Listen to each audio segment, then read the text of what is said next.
Excellencies, distinguished guests, ladies and gentlemen, good morning and a very warm welcome to the Vietnam Forum 2019. This one-day forum is organized by ISEAS Yusof Ishak Institute in partnership with Fulbright School of Public Policy and Management, with support by Maybank Kim Eng and Konrad Adenauer Stiftung. To begin the proceedings, let me now invite Mr. Choi Shing Kwok, Director of ISEAS Yusof Ishak Institute, on stage to give his opening remarks. Mr. Choi, please.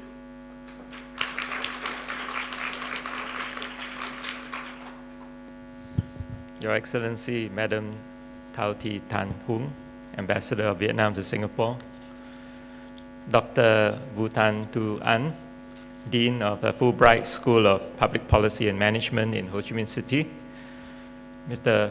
Ambassador Pham Vinh, former Deputy Minister of Foreign Affairs of Vietnam, ladies and gentlemen, a very good morning to all of you and a warm welcome to this Vietnam Forum 2019, organized by the ISEAS Yusof Ishak Institute in partnership with the Fulbright School of Public Policy and Management in Ho Chi Minh City. Dr. Tu An, who heads the Fulbright School of Public Policy and Management, was last in Singapore in January this year to speak at our Regional Outlook Forum. And we from there, we got together, and today we're very glad to continue the partnership with Dr. Tu An to bring you this latest edition of the Vietnam Forum. Today's forum will focus on the theme of Vietnam's business environment amidst global uncertainties. This is both timely and also of growing importance. A report released by DBS Bank in May this year predicted that if Vietnam were to maintain the expected annual growth rate of between 6 to 6.5%, while Singapore continues to grow at a more mature rate of 2.5% a year, Vietnam's economy will be bigger than the size of the Singapore economy in about 10 years, that is by 2029. Of course, we all know that that prediction is, in a sense, kind of, by now, looking at it, is pessimistic, right? Actually, it could happen even sooner because Vietnam can grow faster than 6 to 6.5%, and Singapore's growth may actually moderate, as this year we know already has happened. I think even more pertinent to today's decision makers is the prevailing expectation that Vietnam will be one of the biggest, if not the biggest, beneficiary of the trade war and strategic competition between US and China. As companies and businesses seek to either diversify or to relocate from China, a good many of them have found good reason to do so to this dynamic and growing economy with more than 90 million people, where 70% of the population is below the age of 35. At the Invest Asia 2019 conference organized by Maybank in May this year, it was noted that the US-China trade war will accelerate the ongoing manufacturing shift from China to ASEAN, most notably in consumer goods, technology, and automotive products. Among the ASEAN countries, Vietnam, of course, is set to be the biggest beneficiary from this production shift. According to a Nomura study released in June this year, Vietnam has gained almost 8% of its GDP from trade diversion due to additional US imports since the US-China trade war started about a year ago. In the same vein, a Financial Times article reported that US imports from Vietnam surged by nearly 40% in the first 4 months of this year compared to the same period last year. And those statistics are just a representation of what has happened in such a short time. However, while it is clear that Vietnam has benefited in terms of numbers, particularly trade numbers, from the ongoing US-China trade war, there's still a debate as to how much real gains the Vietnamese economy has actually received, and whether it can position itself to further reap the benefits. To shed more light on these questions, today's forum will examine the key sectors in Vietnam's economy. One of these key sectors is the banking and financial sector, where speakers will not only look at the brick and mortar banks in terms of how they're grappling with the changes, but will also look at the impact of new growth areas such as digitalization and, of course, the fintech sector. Another key sector that will be covered today is the infrastructure and energy sector. The state of physical infrastructure will have a strong bearing on whether Vietnam can ramp up its industrial and logistical capacity to take advantage of the opportunities that come along. And during my recent visit to the US, I think attention was drawn to this because feedback from some companies were that this was indeed beginning to become an obstacle for them, the logistical and industrial capacity. Other speakers will share their prognosis on the traditional oil and gas sector, as well as the renewable sector, which I understand is now becoming more vibrant. The provision of reliable and sustainable power is critical for the economy to grow. This forum will also assess the real estate sector, including the housing market, the hospitality industry, as well as industrial real estate. By looking at each of these segments, we will be able to assess the overall state of the real estate sector, and by extension, also be able to get insight into the future health of the overall economy and its prospects. For example, an increase in business inquiries or take-up of industrial real estate could indicate that foreign investors are keen to establish a presence or to expand the operations in Vietnam. And I think we will hear this from the experts today. Likewise, a vibrant housing market, a vibrant hospitality industry will indicate investor confidence rising on the prospects of the future economy. I therefore look forward to hearing the views and insights of all our speakers today, including that of Ambassador Vinh, who will be delivering the keynote address shortly after this. We are also grateful to Ambassador Hoang for gracing the event and lending her support to this forum. To all of you who are in the audience, I look forward to your active participation, as I understand from looking at the registration list that many of you have regular dealings and significant experience in Vietnam. Finally, it's my great pleasure to also express our thanks to Maybank Kim Eng for their generous support of this forum, as well as their kind assistance to extend the reach of this forum.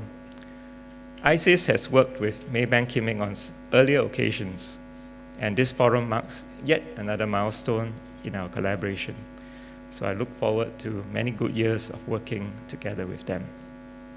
On this note, I wish everyone here a fruitful and enjoyable forum, and also a good morning. Thank you.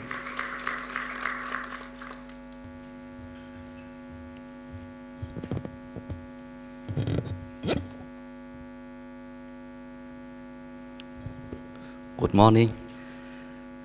Your Excellency, Madam Tao Thị Thanh Hương, Ambassadors, Vietnam Embassy in Singapore.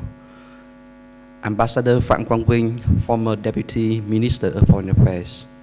Mr. Choi Shing Kwok, Director ISEAS, Yusof Ishak Institutes, speakers and moderators, ladies and gentlemen.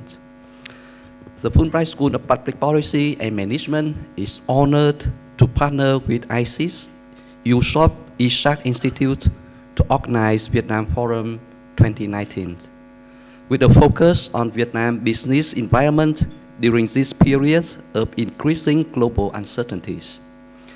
As Mr. Choi Shing Kwok rightly observes, Vietnam is often considered as the biggest winner of trade war between the US and China.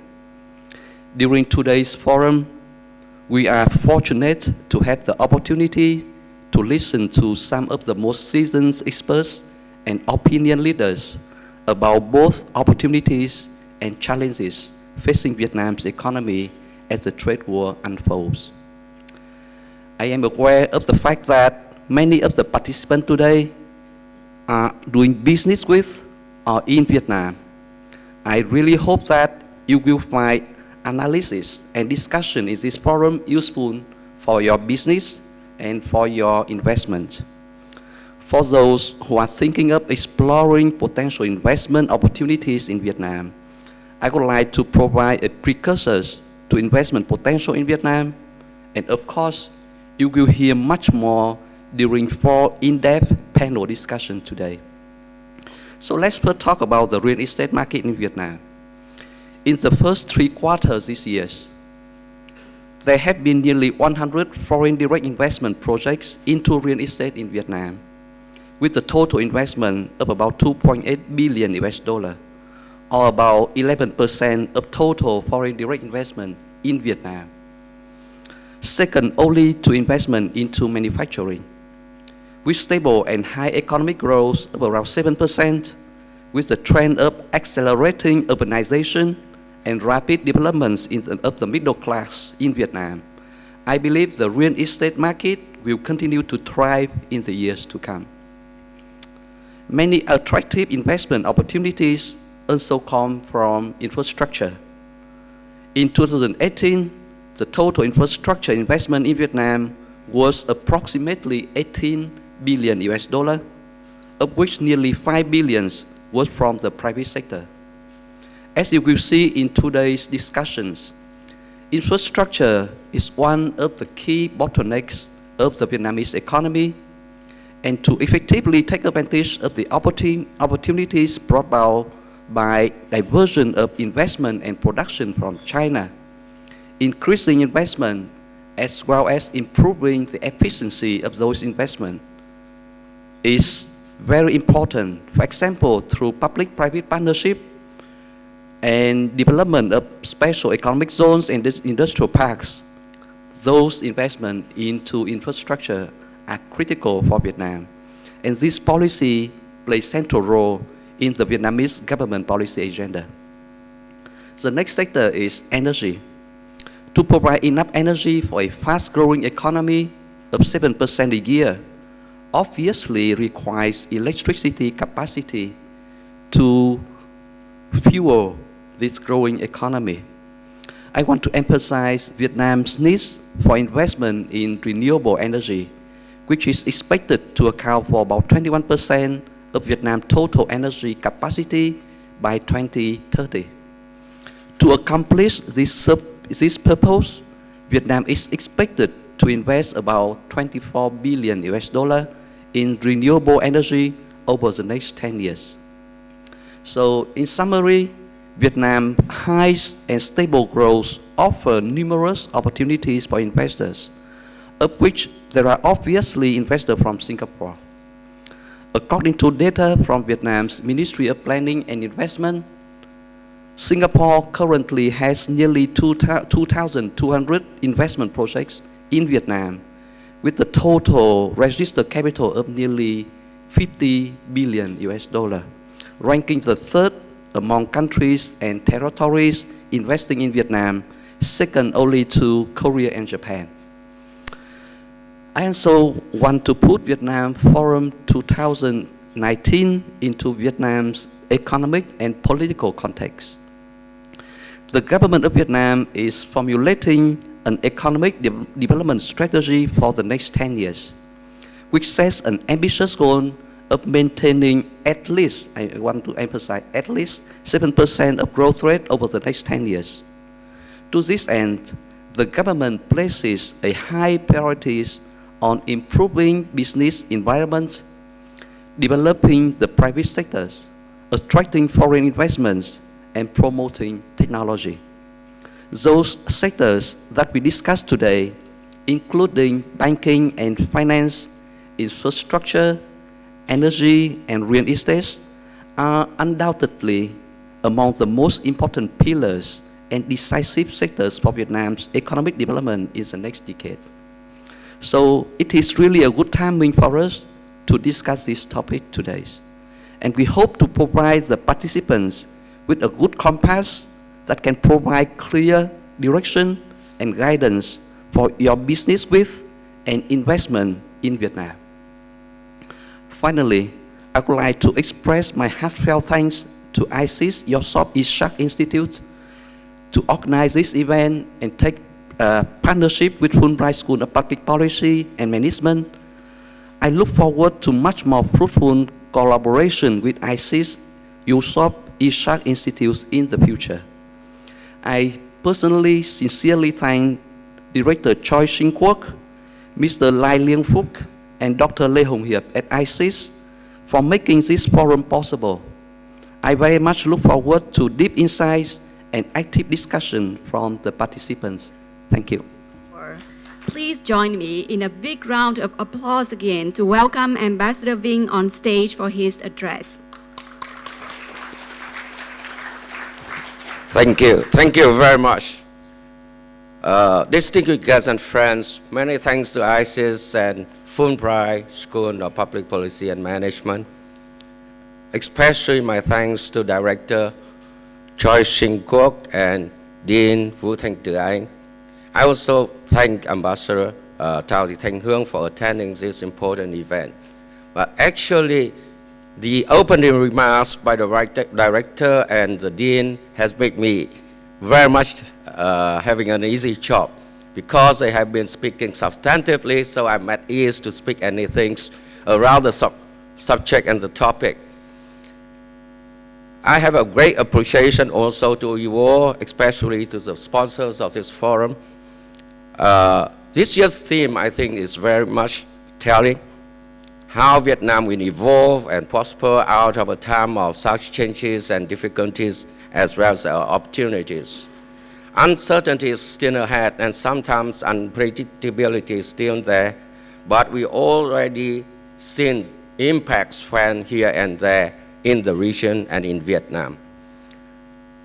So we in Vietnam certainly will benefit a lot from this forum, Vietnam Forum 2019. And we appreciate very much your valuable contributions and insight.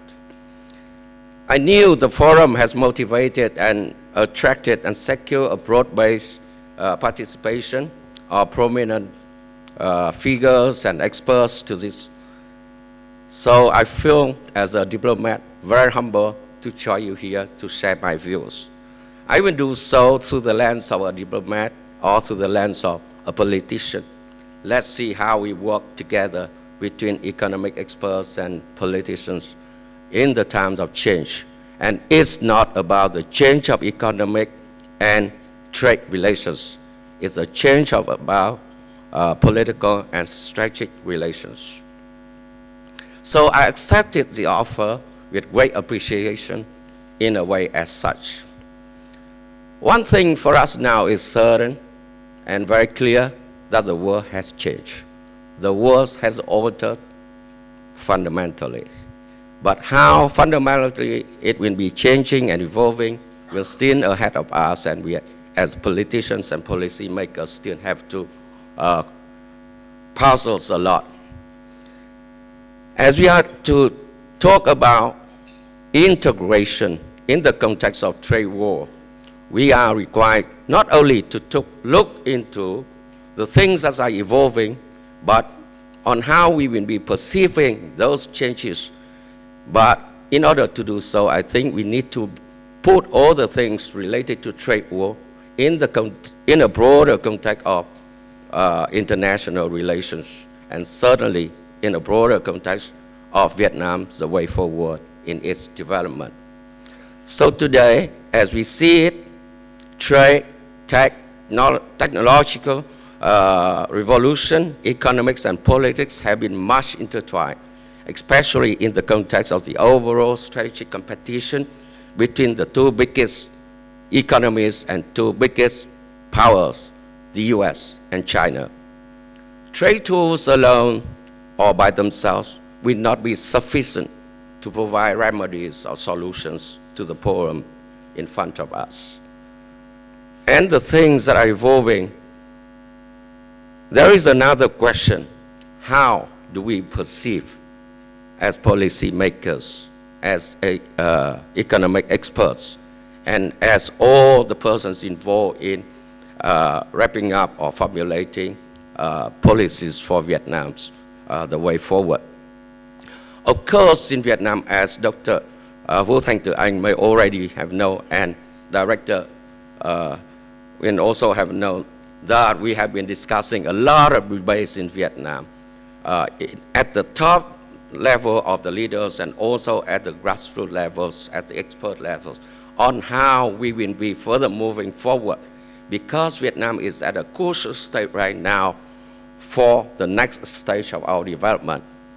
We have been discussing it for quite some time, how to upgrade our economy, but at the same time, we're suddenly faced with a new world of changes, and it changes in a different way, unprecedented, we never seen before.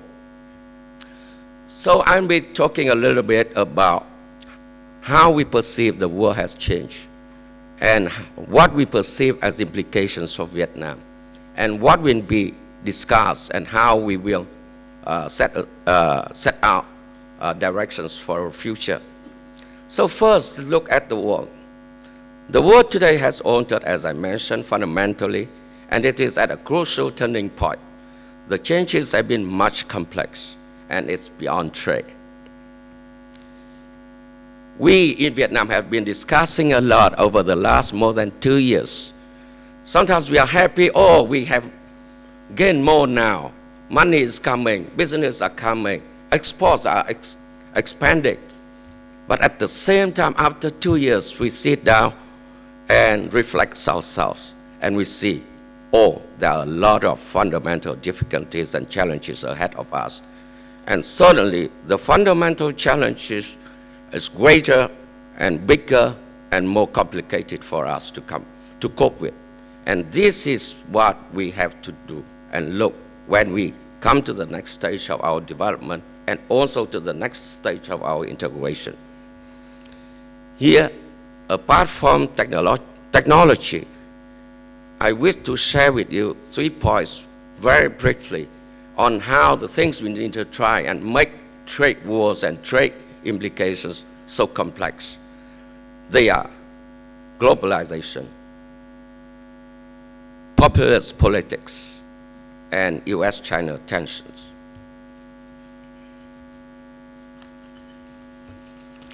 Certainly, globalization has now been under siege and has been attacked in various corners of the world, especially in the US.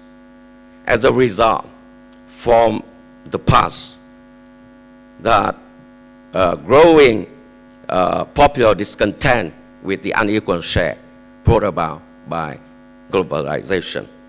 But at the same time, globalization is an easy blame for everything domestically and internationally as now.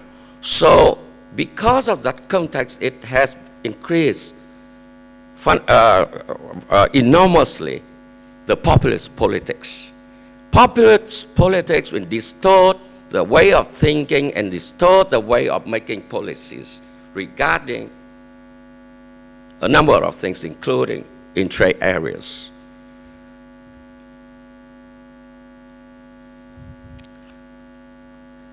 So, globalization, as we see it over the past 2 or 3 decades, have bring about many opportunities for trade facilitation, trade liberalization, and also, very importantly, for the emergence of value and supply chains globally. And because of this, economies and companies and businesses around the world has been interconnected closely, and they are part of the global economy. So that's why, if you attack globalization in a way that is not very well managed, it will attack also the supply and value chain. And that is how it distorts and also raise the magnitude of the changes that has been going on in the world today. Now, come to populist politics. If you observe, for example, in the UK and in the US, it's mingled with the domestic politics, and trade policies may not be as it usually be in these days of populism. So you see the trade wars and tit for tat, tariffs increase and all these sorts of things as such. But one thing I think I should share with you, that is the unpredictability and uncertainty coming out of the trade wars is even worse than the trade war itself. And this is very much difficult because at the macro level, you cannot work in that environment of unpredictability and uncertainty. That is my point of view. I think maybe the economic experts will guide me other ways. But to me, in times of changes like this, even policy makers in politics will also be very difficult. And point number 3, related to US-China tensions. It has been started since, or it has been coming to the forefront when the new administration is in place in the US. Certainly, frictions between the US and China has been there for quite some time. It's not now, and it's not new. But the way the new administration in the US has been approaching its differences with China is now totally different or unprecedented. And one thing I wish to share with you is this. It's not only trade war. It's an all-over strategic competition between the two. Sometimes politics is mixed with trade and economic issues that make the thing even more unpredictable and worse. So over the past 2 years, the tit-for-tat increasing of tariffs have made the US and China are difficult to deal with each other in economic and trade terms. And actually, the trade flows between them has been slowed down. But we do not know what will be evolving out of all this. That is a very much difficult thing. Point number 1, the trade war is in itself certainly one legitimate concern by the US and also by China. Legitimate concern in the way that they try to get what they will perceive as right for the direction of their trade and economic relations. What is right that they use the economic tools to do that. But what is not right here is that they use they make all these things politicized.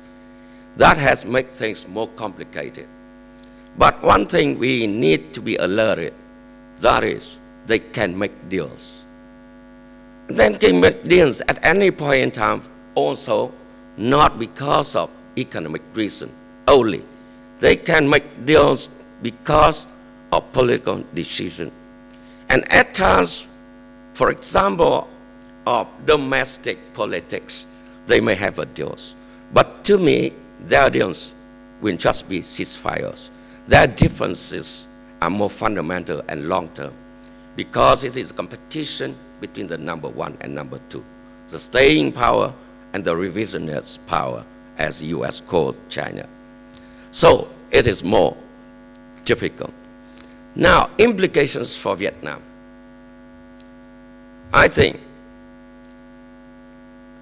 an uncertain future of trade and economic war will not be good for anybody, for this region, for Vietnam. Unpredictability and uncertainty has made us all difficult in how to formulate our policies and options for coping with the changes and challenges. But at the same time, Vietnam, as it is very much open now in its economy to the world, we are observing all the changes also as you are here. But at some point, as I just talked to the director, Mr. Choi, and also Mr. Thanh to Anh, that the first sign of the changes that had just happened between the US and China in its trade war, it seems that trade diversion, less competition on the US market, more capital inflow to the country, that will be good. At some point in time, it was good. But after 2 years, we recognize a lot of fundamentally negative challenges and difficulties for us in Vietnam. Point number one, we have been thinking that China-based companies and businesses will be moving out of China. But they do have plan B, but they are not moving all out yet. So the smaller and lower quality of businesses and capital have been flowing to other countries, including into Vietnam. And the smaller companies in Vietnam have been grasping all these businesses and investment for their own benefit. And it seems that as the country is moving further upward in the value chain, there's a development or emergence of a low quality value chain, even within the economy. And this is a risk for us. Another point is this. Apart from low quality investment and businesses, there has been cheating practices happen in Vietnam as well. They collude with some of the companies in Vietnam to have fake services, such as fake labeling. And this is what the government of Vietnam is trying to fight very hard with such practices. Another point that I want to mention to you is that because of the inflow of low quality of businesses and investment, it will distort the economy that we want it to be in Vietnam. Because we have been implementing our reform, our renovation over the past 3 decades, and we will continue that reform in the next decades to come. So it is very much hard for the government now. So the first implication is that we have both challenges and opportunities, but we have to cope with the immediate challenges when we look into the future for the long-term opportunities in our way forward.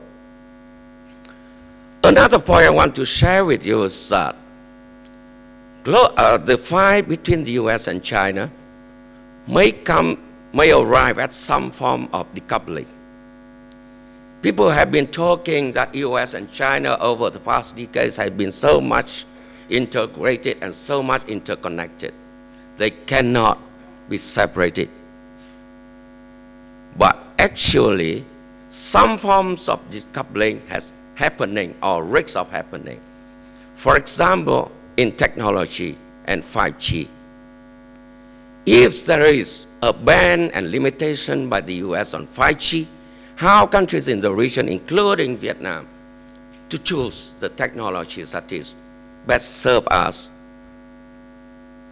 We can use Western world's technology too much expensive, while it is available facilities by China also. But if they are coming towards a separated world in the internet, in the technology now, then it will be very much difficult for us, not only now, but how we plan our future. So I will come to the final point of my observations here. Vietnam's international economic integration. First, I want to talk to you is that the world is at a crossroad. So Vietnam is at a crucial point in time of its next stage development. So it happened as this, Vietnam has both to think of how it is moving forward, but also to cope with the immediate challenges of the trade wars and the strategic competition now happening in the world.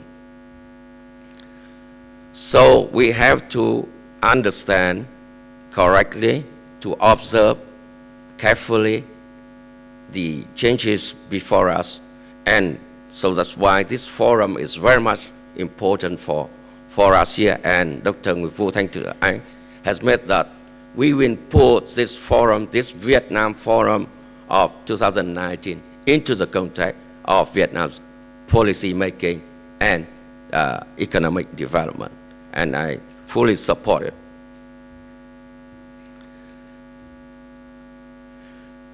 So Vietnam has been very much determined to move up to the next stage of its development based upon what we have been achieved over the past 30 to 35 years of renovation and reform.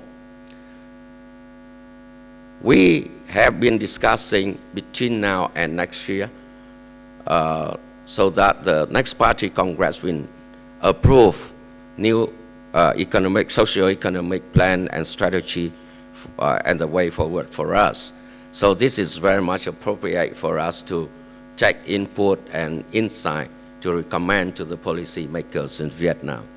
But I think over the last years, we have the fundamentals that Vietnam is now in a better position to deal with the challenges ahead of us.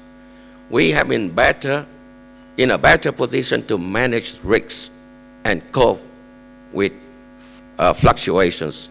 We have been in better position to move our economy and development to the next stage and higher. And we have been in a better position to expand and deepen and upgrade our international economic integration, because over the past 35 years, the economy of Vietnam has been extended and, more importantly, has been upgraded, and it has been operating basically along the lines of the market economy. So that is very much important. Another point is that over the past years, international economic integration has been a key part of our economic development as well. And so that's why we have been proactively pursue a policy of international economic integration. And we are now our economy are very much open to the world market and to the world economy as well. And we have a network of more than 12 FTAs, including the FTAs with the big economic centers and economies, and including high standard FTAs as well, such as the CPTPP or our FTA with the European Union. So I think the government has said that at the next stage of our development domestically, we will have to focus on three strategic breakthroughs, economic breakthroughs, which is focused on infrastructure, on market economy. That means we will have to fully operate our economy along the lines of the market or along the principles of the market, and on human resources, on how to upgrade our labor force. So in international economic integration, I think we have a number of things here. Point number one, international economic integration or opening our economy to the world will continue to be a key part of our development and of our foreign policies. We will be doing so. And because we are an economy that relies on other markets and very much export-oriented, so we will continue to do this. And point number 2, we will base ourselves on the reforms back home to further expand our economic activities and relations abroad. Point number 3, we will continue to attract investments and business from abroad, from other countries to Vietnam. But the government is very careful now. We will focus on high quality investment, on high quality FTA. Point number 4, we think the next stage of our development will be focused on productivity. And in order to enhance productivity, we will have to base our production and our economy on innovation and technology. This is one of the key points that the government will be focusing on this one. So in international economic integration, we will look into this as well. So I will be closing my remarks here, just motivating you in a way that you will be thinking about Vietnam, which is very much determined to go further upward and forward, and will continue its open door policy, including in its economic integration. And we look forward for your input on how Vietnam will cope with the current and immediate challenges of the trade war in the context that we can further upgrade our international economic integration, but also move and further forward our economy. So in short, I may share with you that the world is changing. Vietnam is at a crucial stage of its development and is determined to work for higher development. Integration, international economic integration, is a key part of Vietnam's development and foreign policy. The way ahead, we will continue to move up the ladders of the value chain, of the global value chain for Vietnam. And together, we will enhance further regional integration. And I think this is part and parcel of a story of our integration. When the world is changing and fluctuating, but this region is more integrated. That is very much important base for us. At the same time, Vietnam have to strengthen and upgrade its economic fundamentals and enhance productivity based on technology and innovation. And it's time I think, we have to take this opportunity to diversify our markets, our supply chains, so that we will not be too much dependent on any, even big economies. Thank you very much, and I wait for your questions. Thank you. Well, Ambassador Vinh, thank you very much for that very insightful keynote speech. I will not attempt to summarize what you said. You will summarize a few minutes. So in order to make the most of our time, although we're running a little bit late, but we will still give 20 minutes for this Q&A. So you only have 20 minutes. There are mics around the table, around the room. Please do go to the mics even now, and even if there's a queue, because you might not be able to catch the 20 minutes if you don't do so now. Please, when you do go to the mic and want to ask a question, just also introduce yourself before you get on to your question, and keep your question as brief as possible. So while we are waiting for everyone to come and make your questions, give your questions, I would like to perhaps start off. I warned Ambassador Vinh that during this session, I will ask him questions that are very difficult to answer. So if you want to spare him that, then you ask your questions. But at this point in time, I'm going to ask the first one. So Ambassador Vinh, you talked about the geostrategic picture. I think you mentioned about the way that US and China are competing one of the things which you did not really touch too much upon is the courtship that is resulting from this tension from the US towards Vietnam. Okay, so I think it's quite clear that the US would like to have a closer relationship with Vietnam in order that its competition with China also has support from Vietnam, not so much taking sides, but being very open to a deeper relationship. I think in Vietnam's case, there has already been establishment, the raising of the bilateral relationship, and perhaps in next year there will be even further raising of the bilateral relationship with the US. So what I'd like to ask you, Ambassador, is given this situation and also the possible erratic behavior of the current administration being very politicized, as you mentioned, what do you think, can you describe for us what you think the Vietnamese government's attitude towards this growing relationship is? Yes.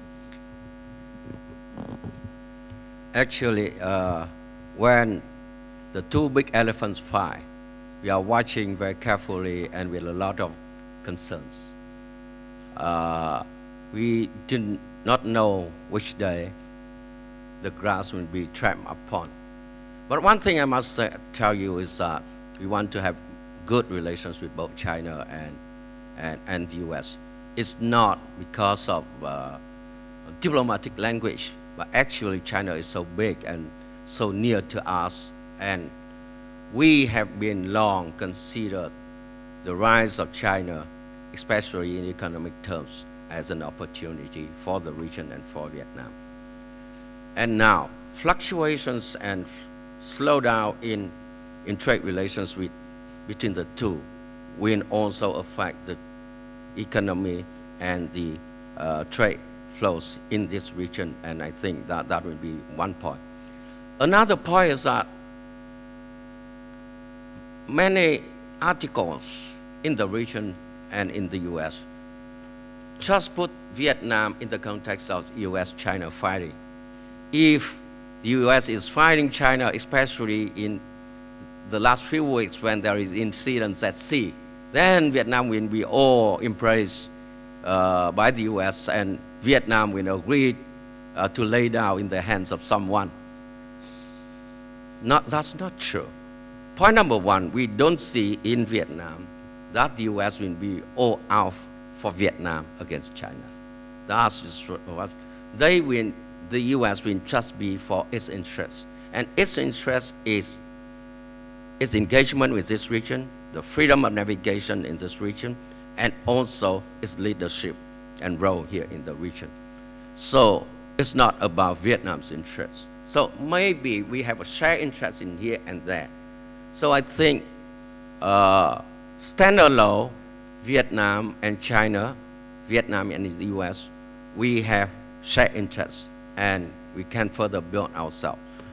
But the strategic competition between the two make us more careful in our way of approaching new areas of engagement and new areas of relations, especially in security and defense areas.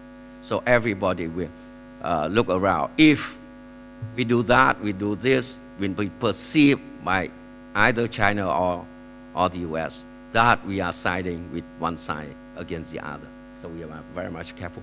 But that not prevent us to further enhance our relations. But I think economic relations between Vietnam and the US has been the basis for us to move further forward, and political understanding has helped that trend move further forward. I agree with that. But it started for quite some time now.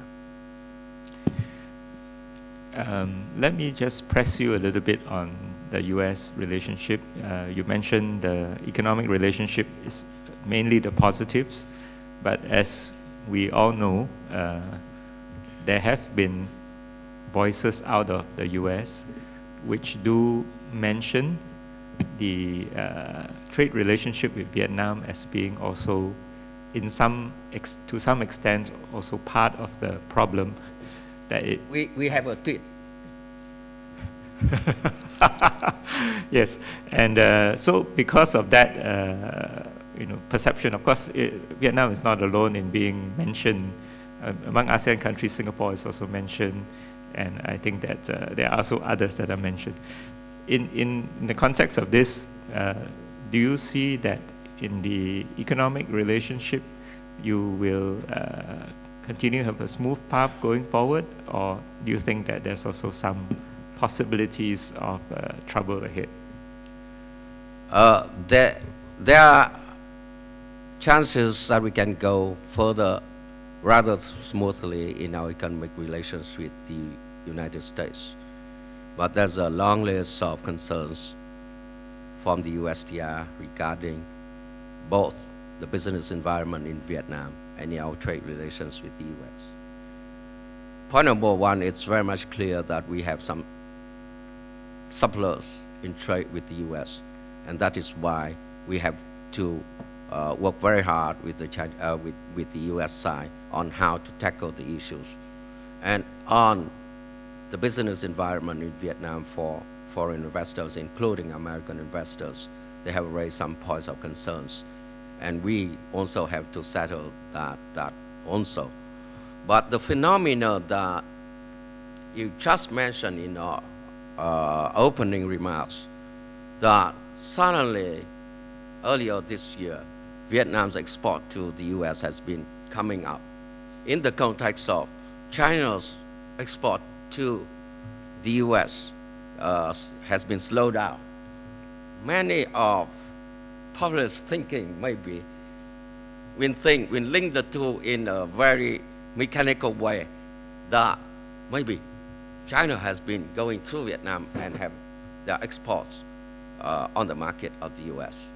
This is one of the tasks that we have been very much seriously tracking and attacking this one. Actually, not very many, but few instances of fake labeling in Vietnam already happened, and the government has started a war on this one. And I think point number one, there are problems everywhere from every country now with the current administration of the US in terms of trade, because they think just about the figures, and that must be a problem, not about the logic of things in the complementarity of the economies. So everyone will have to face Vietnam also. And point number two, they have raised concerns to us. For the time being, we can be able to set channels of dialogue and talkings on how to meet to some extent, some to the fullest extent, the concerns of theirs. I'm not quite sure what will happen in the next stage of development in the US, especially after last night's voting on impeachment. Thank you. Ladies and gentlemen, you have only 10 minutes left for this Q&A. I still see nobody at the microphones. Yes, okay, please. Yeah. Thank you, Mr. Vinh, for your speech. My name is Nguyen. I work for Blackpig, risk advisory firm in Singapore. So my question is that in the context of international economic integration, what are some of the policy considerations that the Vietnamese government is using to establish and enhance its image as a safe investment destination for that protect the interests of foreign investors? Is there anyone else who would like to ask a question? I'd like to get the question in, then we can let Ambassador Vinh answer them all together. Yes, Liang Phúc, then after that, Hiep. Yes.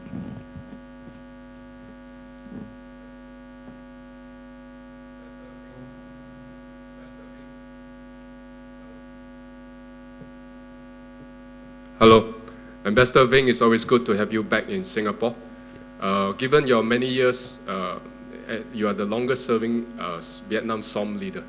I would like to ask you, going forward, looking into 2020, what are Vietnam's priorities as the chair of ASEAN at the regional level? And internationally, Vietnam will also assume a non-permanent chair at the UN Security Council, so at the international level as well. So I would like to hear your views on Vietnam's priorities on these two fronts. Thank you.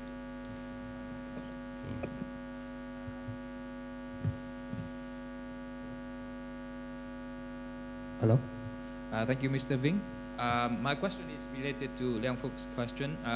Vietnam is a champion of FTAs, and one of the current FTAs Vietnam is negotiating is the Regional Comprehensive Economic Partnership. As the chairman of ASEAN next year, what is Vietnam's position on the RCEP? Can we expect the RCEP to be concluded next year? Thank you. Ambassador Vinh. I think the last question I will answer first is certainly we are supporting regional integration that I just mentioned. And the RCEP is meant to connect the 6 economies of dialogue partners of ASEAN with ASEAN. Currently, we have a bilateral FTAs with all these one. So we will open up a space, economic and trade space for all of us. And this is also the way to include India into our region as well, linking the subcontinent there and East Asia in this region. So I think it's very much important to create a larger space for economic and trade in the region in the times of changes as such. I understand that RCEP will be a little bit low at the starting point, but at the same time, it will provide our aspirations for moving further forward. So your question, what about RCEP next year? Maybe I have your conclusion that this year it cannot be concluded. Thailand has set a very firm goal to move further forward from what has been achieved during the time of chairmanship of Singapore. But I think the 20% or 15% that have been left now are the biggest one. So what we try to do is that as the chair of ASEAN, certainly with Vietnam, we will work hard with ASEAN and with dialogue partners to move this further forward and aiming, quote unquote, for an early finalization of RCEP because it will serve us all. Now, on, say, investment, I think this is more technical and economic one. It will be hard for me to say, but providing an environment to attract investment, Vietnam will continue to do that in a number of ways. Point number one, as we move further forward in our economy, we set the next stage that we will have market mechanism fully operate in Vietnam, which is now distorted in a way, I think. So we will try, and it is one of the one of the 3 key points that the government has set for itself. And point number 2, we have been organizing a number of forums like this in talking with foreign investors and businesses on how the government of Vietnam can work together with them. And point number 3, it is very fundamental. If our economy is moving further upwards, then it will provide greater opportunities. With regard to Mr. Liang Phoc's questions regarding Vietnam's chairmanship in ASEAN of ASEAN in 2020, I will be very much short. We have set up the theme that we share with the other countries. It will be 2 key words: cohesive and responsive. Cohesive is that we will strengthen our inner strength in ASEAN, including solidarity, unity, but also economic integration. This is very much important. Also strengthening our community building and a community oriented or centered on the people. This is cohesive. We do not just mean unity. We mean strengthening the inner strength of ASEAN, especially economic integration and community building. Now, responsive ASEAN, 2 points. Point number 1, ASEAN must be in a better position to respond to the changes that ahead of us or that have been going on around the region. And point number two, ASEAN has to be in a better position to play the central role perceived for ASEAN in this region. That is, it has to consult more among itself and among the members and also with dialogue partners on how to develop partnerships in coping with the challenges such as climate change or disease or even haze and other things. But at the same time, we have to confront ourselves with the issues before us. That is the topic of this forum, the trade war between the US and China. And the strategic competition, how we will not take sides in this context. Certainly countries in the region has felt some force of pull and push already. But ASEAN, if we can be strong and we can have a good partnership with both the US and China and with other dialogue partners in the region, we can be in a better position, not only to have better relations with both of them, but also to manage the risks of taking sides.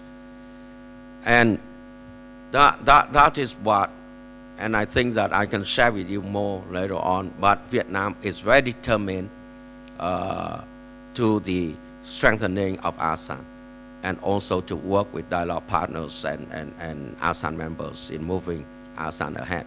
But economic will be very much important aspect of ASEAN, because we think that ASEAN over the past 20 years has building its economic community with good results, but it's more or less of trade facilitation. So we need to upgrade and build the next stage of our economic integration as well. Let's look forward to it. Thank you. There was I think Liang Fo also asked about the UN Security Council seat, non-permanent seat that Vietnam will be taking from January next year for 2 years. Yeah.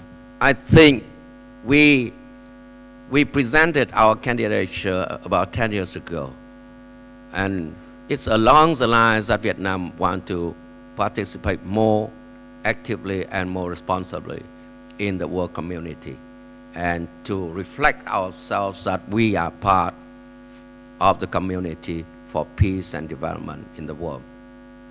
And at the same time, these days, we have been sending more and more personnel to the PKO of the UN as well.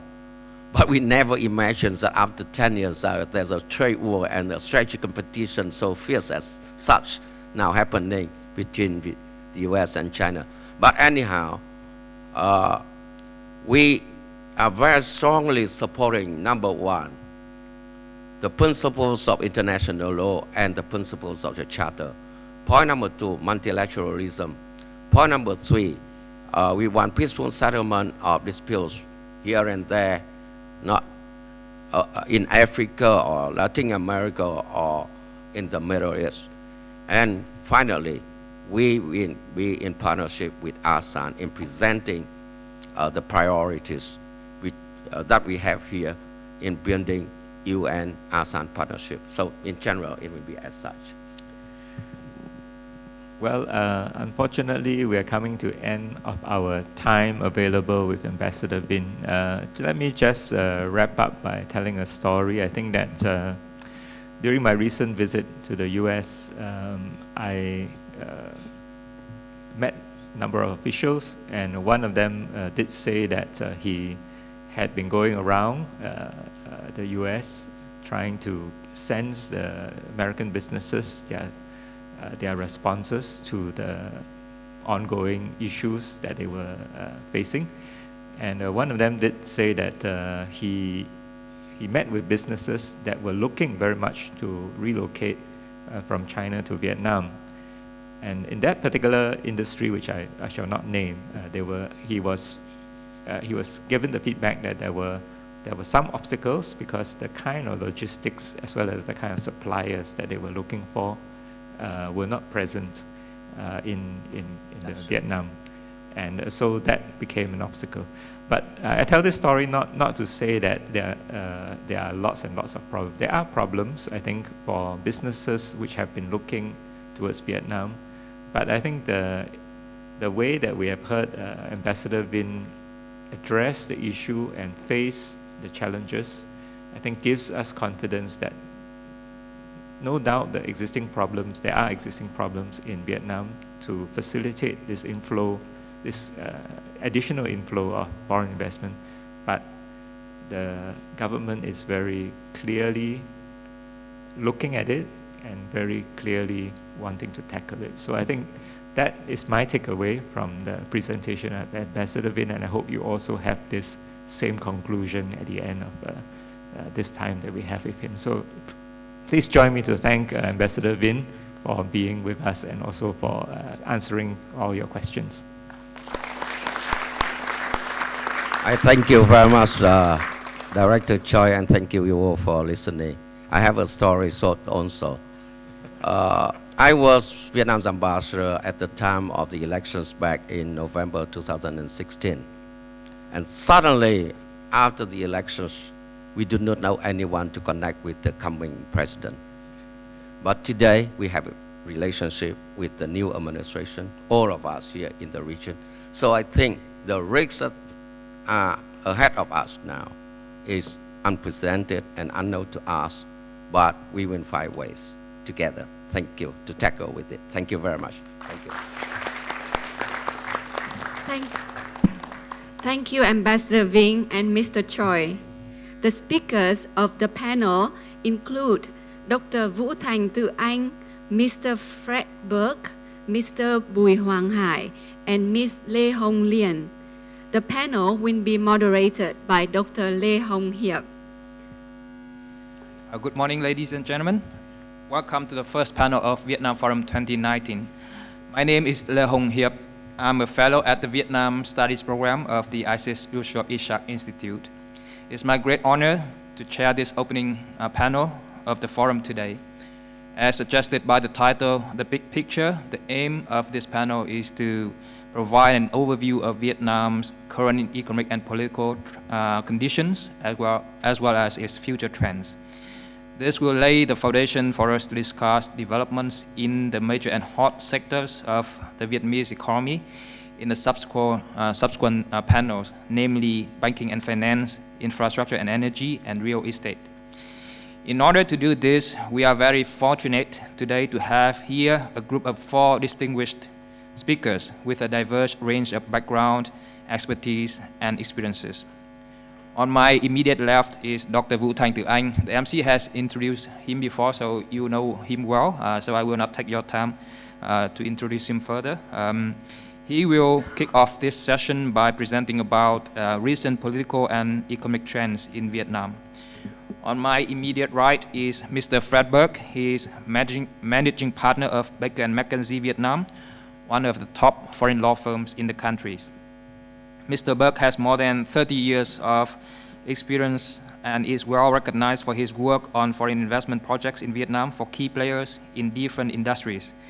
Especially, he has extensive experience working with legislators and drafters on many new laws and decrees that have been introduced to integrate Vietnam into the global economy over the past 30 years.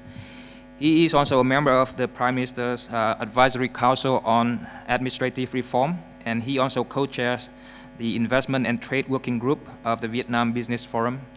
Today, Mr. Burke will talk about Vietnam's legal reforms since 2016 and their impacts on the business environment. On my far left is Mr. Bùi Hoàng Hải.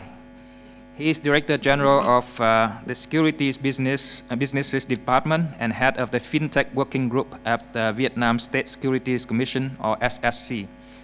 At SSC, Mr. Hải is in charge of supervising the operation of securities intermediaries, including brokerage firms, custodians banks, and settlement banks. Mr. Hải joined SSC in 1997 when it was established to prepare the legal framework and technical infrastructure for the opening of Vietnam's first stock exchange in 2000. Mr. Hải has been actively engaged in the drafting process of Vietnam's new securities law, which is going to be passed by the National Assembly during its current sitting. Based on this background, the topic Mr. Hai will present today is Vietnam's new securities law, key issues and implications. Finally, on my far right is Ms. Lien. She's head of institutional research at Maybank Kim Eng, Vietnam. Ms. Lien has 12 years experience in equity research and portfolio management from both the buy side and sell side, and for both foreign and domestic clients. Ms. Lien graduated from the National University of Singapore with a major in finance and banking and a minor in technopreneurship. Ms. Lien has also been a member of the Association of Chartered Certified Accountants since 2012. With this background, Ms. Lien will talk about Vietnam's capital market lagging behind social economic developments, implications and prospects. Ms. Lien's talk will also lay the background for panel 2 that will look deeper into Vietnam's banking and finance sector. So each speaker will have about 12 to 15 minutes to present their topic. After that, we will have about half an hour for the Q&A session. Due to the time constraint, we are running over time now. We would like to ask each speaker to stick to the time limit. After 12 minutes, our timekeeper will ring the bell once, and after 14 minutes, he will ring the bell twice. Upon that, please wrap up your discussion presentation. If there are important points that you haven't been able to address, our wise audience will surely know how to pick your brain during the Q&A session, so no need to worry. Now, without further ado, please let me to invite Dr. Anh to kick off our session. Dr. Anh, please. So thank you, Dr. Hiep, for the introduction. And I would like to start the presentation on Vietnam recent political and economic trends, which hopefully lay out the backgrounds of the discussion of today's topics. The first slide, please. Oh, I think I can do it by myself. Okay. So if you look at this picture, this is a very brief summary of economic growth in the middle income countries in ASEAN. All right. If you look at this, Vietnam clearly stands out as one of the best performing countries in Southeast Asia in terms of economic growth. There's many reasons behind this picture, but I'm going to focus on 4 main reasons. One is Vietnam has been very successful in attracting FDI into manufacturing. All right, so this is something that I'm going to talk in the next several slides. Foreign direct investment play a huge role in Vietnam's continuous economic development. The second reason for Vietnam economic growth is the integration. Vietnam has been one of the most open economy in the world by any standard. And the third one is the growing middle class, which is very important for Vietnam to fuel the economy with domestic consumption. And of course, the third important factors is Vietnam has been able to maintain a stable macroeconomy. So in my presentation, I'm going to focus on the first 3. I'm not going to talk about the macroeconomy today.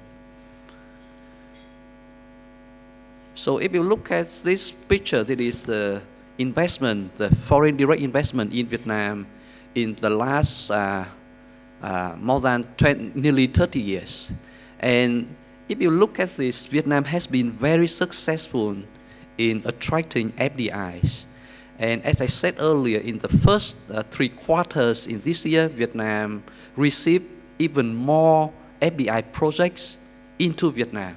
So the number of FDI projects is increased by about 26% in the first 3 quarters.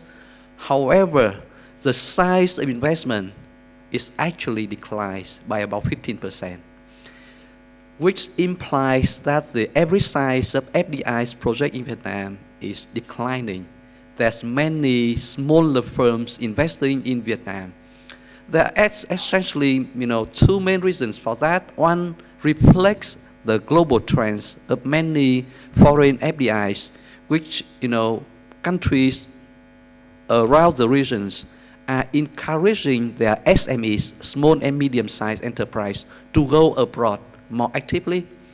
But another reason is, and that is something that has been discussed in Vietnam, there are many investment from other countries, for example, China, will register businesses in Singapore and in other countries, and then invest in Vietnam with a relatively smaller size. So this is something that we will know more in the discussion in the discussion today. If you look at the FDI in comparative perspective, Vietnam clearly again stands out as a very attractive destination for foreign direct investment. During the period between 2010 and 2018, Vietnam managed to attract about nearly 6% of investment, foreign direct investment, annually into Vietnam's economy.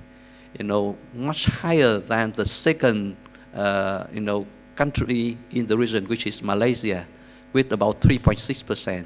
So Vietnam has been thriving thanks very much to foreign direct investment, especially in manufacturing. But, any coins has this, downsides. If you look at this picture, you can see Vietnam has been increasingly dependent on foreign direct investments. If you take, for example, some of our best and highest export products, cell phone and accessories, 100% of export coming from Vietnam is contributed by FDIs. And at the same time, about 89% of phones and accessories inputs are imported to Vietnam so that Vietnam can assemble and then export. So in both sides, import and export, Vietnam depends very much on FDI. So this is something that we need to tackle. This is something that the Vietnamese government takes as a high priority to improve the domestic capabilities so that we can increase the domestic value added into the export.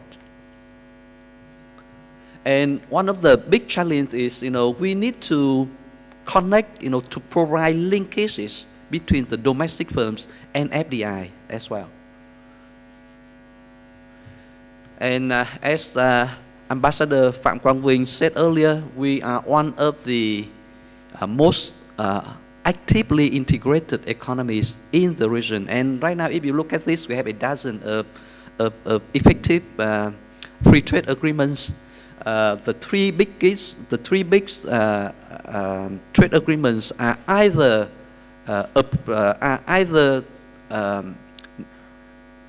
at the very end of negotiation or has already been concluded, including the CPTPP, EVFTA, which are subject to approval and implementation, and then the RCEP that Hiep was talking about earlier.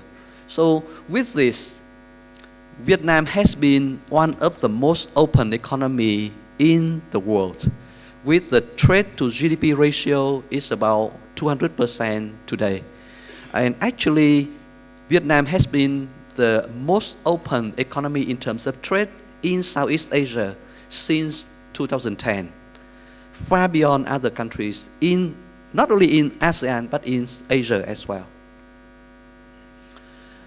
The third factor that I'm going to talk about is the growing middle class. If you look at this picture, this is the research done by the World Bank in Vietnam and the Ministry of Planning and Investment. And by 2035, more than half of the Vietnamese population will become global middle class, by which we mean the Vietnamese, about more than 50% of the Vietnamese household, Vietnamese person will have a consumption of more than $15 per day. All right, so this is a very important factors behind the domestic consumption in Vietnam. But at the same time, I would say it will present challenges for the Vietnamese government because the middle class will demand more freedoms, will demand more voices, demands more participation, and how to, to bring along this population is really important because we need them for the economy to thrive. But at the same time, we need the society and the political system need to be more open, to be more inclusive. Right? And if you look at this, Mr. Choi Shing Kwok mentioned in his opening remarks, we have more than 50% of the population who is under 35, right? So with that, they are so well connected. And actually, Vietnamese population is much more connected compared to the world average, or even to a much higher level of developments in other countries. In terms of the internet users, now Vietnam have about 50% of population who are connected to the internet and use it on everyday basis. We have like 125 millions of cell phone subscribers, even though the population of Vietnam is only about 96 million. But at the same time, there's some downside to this, with the Vietnamese people on average spends way too much time on Facebook, on social media, and it somehow reduces the productivities of our population. But anyway, there is something which is the side products of being connected. So any discussion of Vietnam today will not be complete without some discussion on the trade war between Vietnam, between the US and China. And as Ambassador Pham said clearly in his remarks, we have both opportunities and challenges. So I don't want to frame Vietnam as the biggest winner per se, because right now we find out that we have so many challenges ahead. So what are they? Vietnam could become the next target for Trump administration, and actually Trump publicly and loudly says that, right? And the second thing is the new FDIs driven by trade war put even more pressure on Vietnam infrastructure and the labor market. So the cost of labor is increasing, the infrastructure is under huge pressure, and so on and so forth. The third one is we also need to think about more macroeconomic and monetary risk as well, because if the China devaluates their currency, how should the State Bank of Vietnam will react? This kind of thing are not very much considered by many observers. But for the Vietnamese policymakers who have to deal with this issue on daily basis, this is their big concerns, right? So we need to think more about the challenges as well.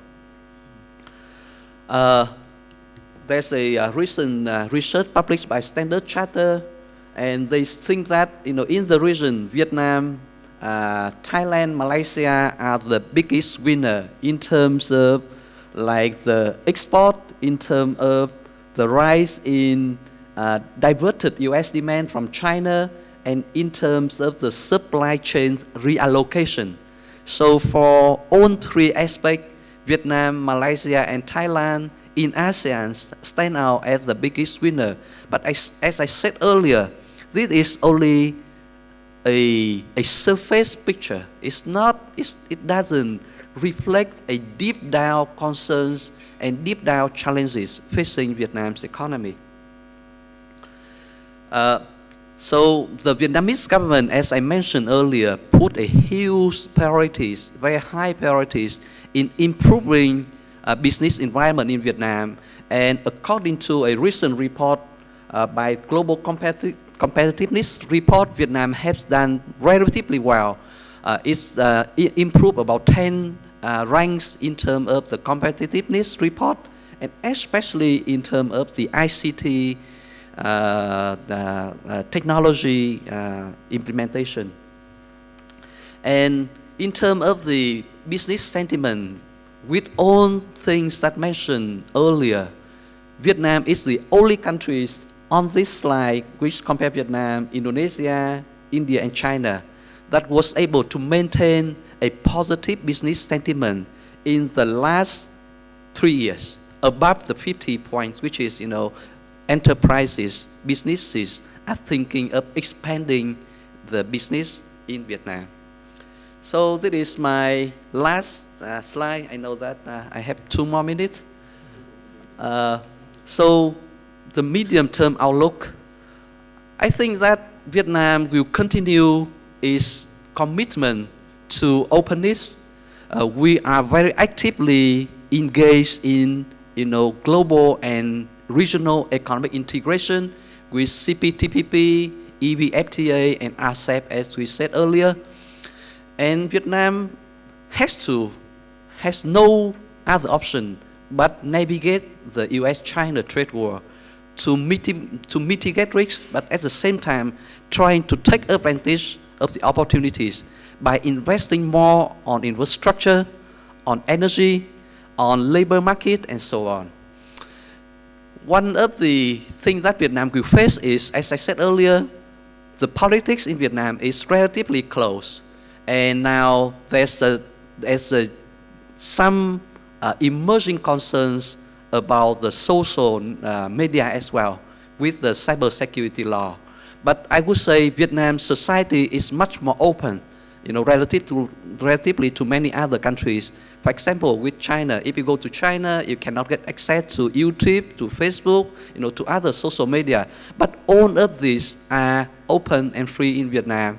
And in Vietnam, actually, Facebook and social media exert important pressures and public opinions. And the Vietnamese government, in many ways, are responsive to those concerns and voice from the Vietnamese people.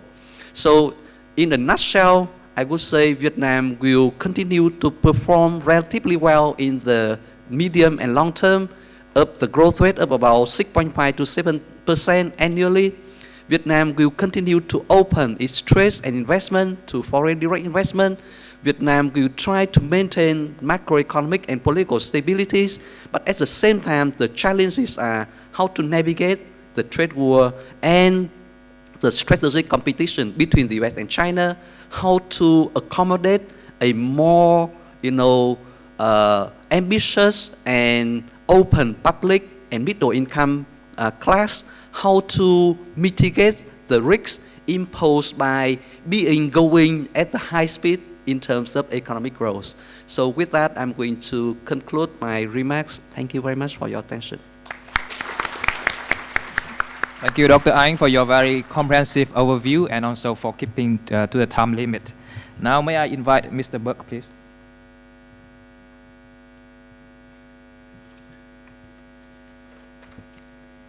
Okay, good morning, everybody. It's nice to see you. It's a very tough challenge that I've been given to summarize the legal reform since 2016. At least I wasn't asked to discuss the legal reform since I first arrived in Vietnam in 1991, because then we'd be here all day.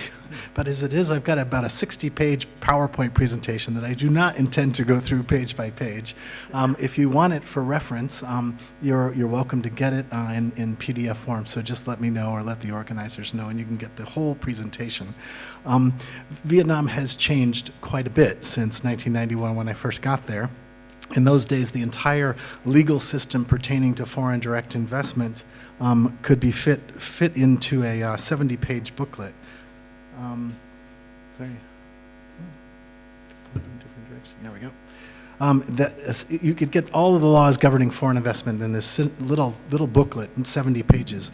People said that there was not enough law, that it was a desert of law. Well, today we face a jungle of law. There's a lot more law, and the legislators have been very busy beavering away, producing thousands of laws and decrees and circulars and official dispatches, which lawyers like my Vietnamese colleagues in Hanoi and Ho Chi Minh City have to work hard to stay on top of.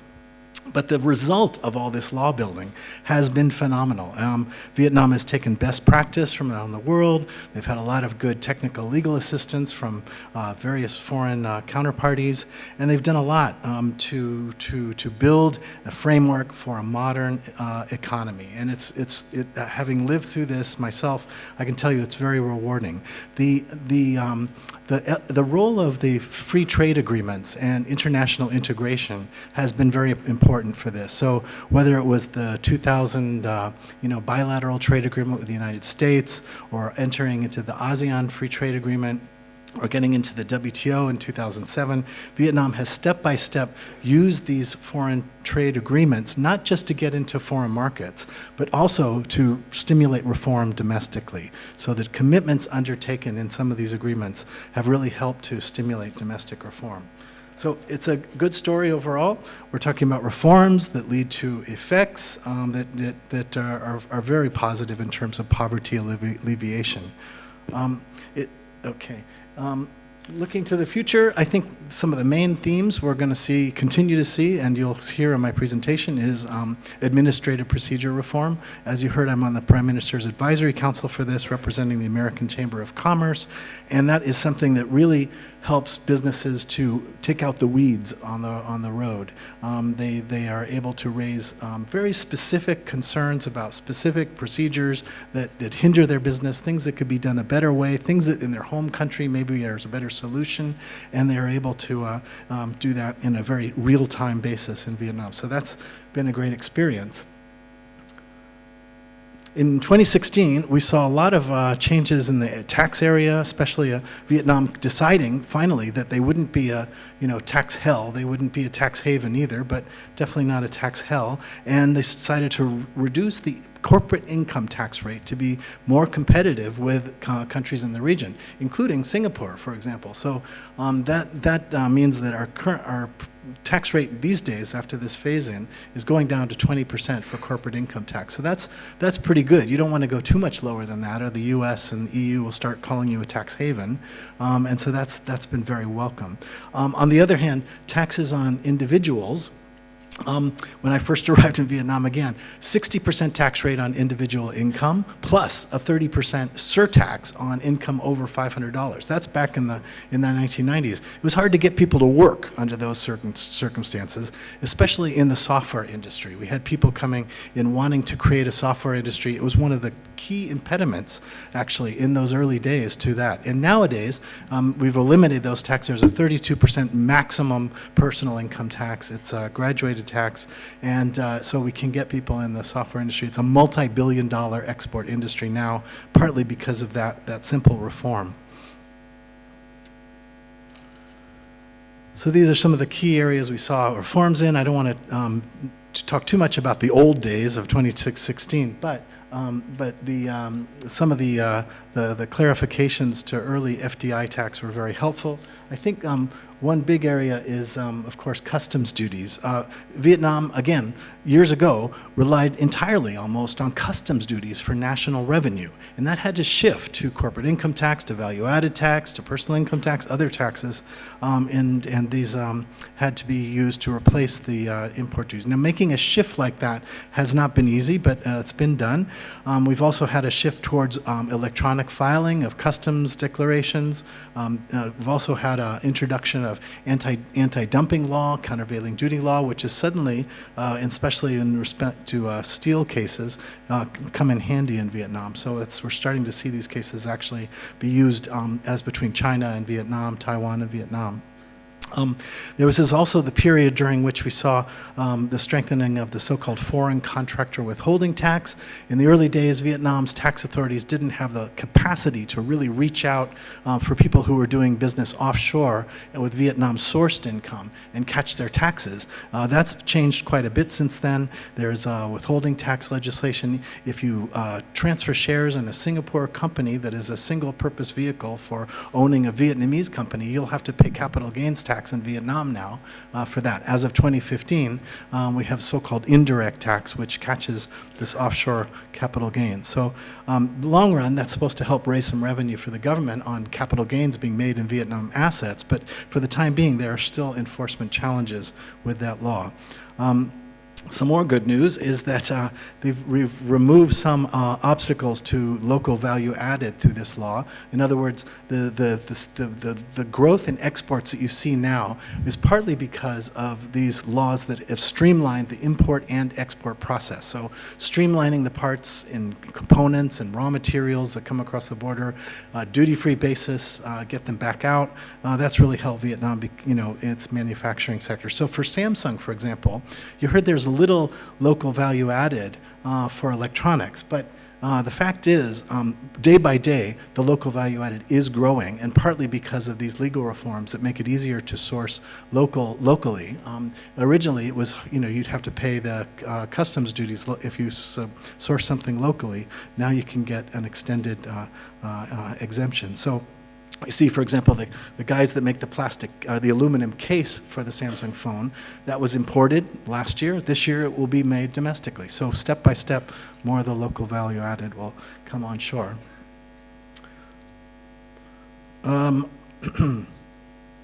Other customs reforms included online customs declaration. That was a big challenge when it first came into effect, but now it's, like many things, has regularized, and people have gotten used to it more quickly than you might have thought. Let's see. I want to skip ahead because I'm going to run out of time. Let's see.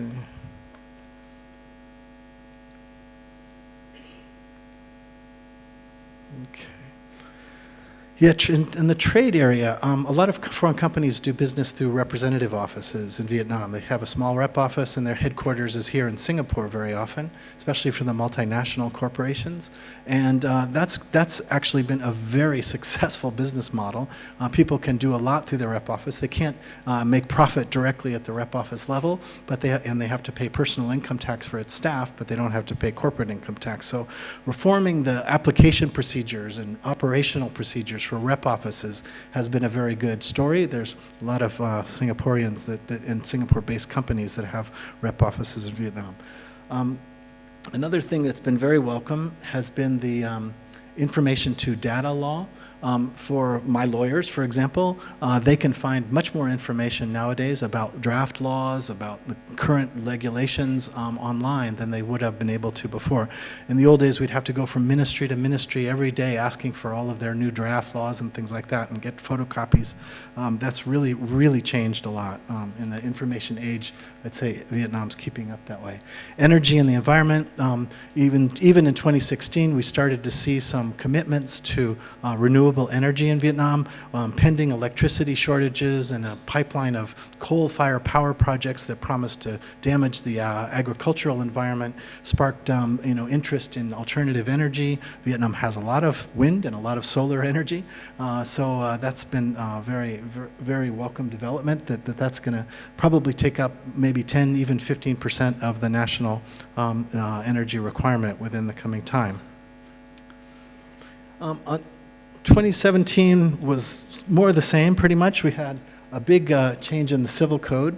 That was probably the most important for local people. It gave them more freedom of movement, more civil rights, so to speak, and that was good. But there were some unintended consequences. You always have to look at these new laws and regulations very carefully when they come into effect, because very often they have unintended consequences. Here, that was they left out representative offices and other economic sort of sub-organizations in the list of companies or entities that could open bank accounts. So all those rep offices I talked about before, 10,000 of them or so, were going to have to close their rep offices, and that produced a big brouhaha. So a lot of the so-called reform that we deal with in Vietnam is actually kind of keeping things on track when mistakes are made, which happens once in a while.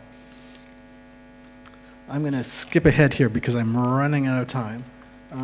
Yep, there was a slide there about bankruptcy law, which is actually starting to work in Vietnam. For many years we had bankruptcy law, which the bankrupt party had to consent to its assets being taken away. Obviously that didn't work very much, but nowadays that's becoming more easy. Okay, oops, we got to go back. Yeah, so some of the basic reforms that took place in 2017 included tourism, things like rules on auto manufacturing and other major industries. Okay, let's get to, there's the State Bank for some of you here from the State Bank. That's a lovely piece of architecture in Hanoi. Okay, I'm running, oh yeah. Yeah, here we talk about treaty interface.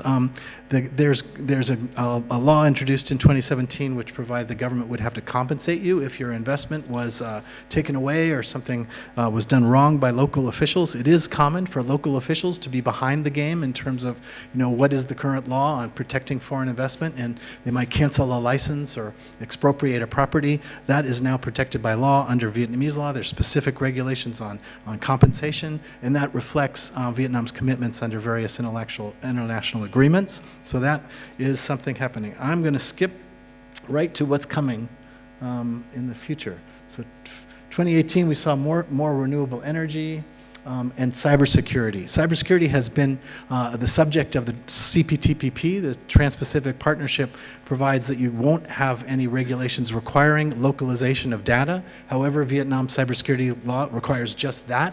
So it was given a phase-in period to allow for that kind of a rule for the time being. But as we sit here and speak, there is not sufficient capacity to localize all the data that is going across the wires in Vietnam today. So that's very much a work in progress. We'll see how that's going to be enforced in the future. I just want to say, look forward into the next couple of years so you can get an idea of what's coming. Renewable energy is a big thing. It's keeping me very busy. Solar and wind power projects, I got to say that's really great. Come on, here we go. Yeah, in 2019, we saw a lot of anti-corruption investigations in 2014, so that is very powerful. The current Prime Minister has been very focused on that.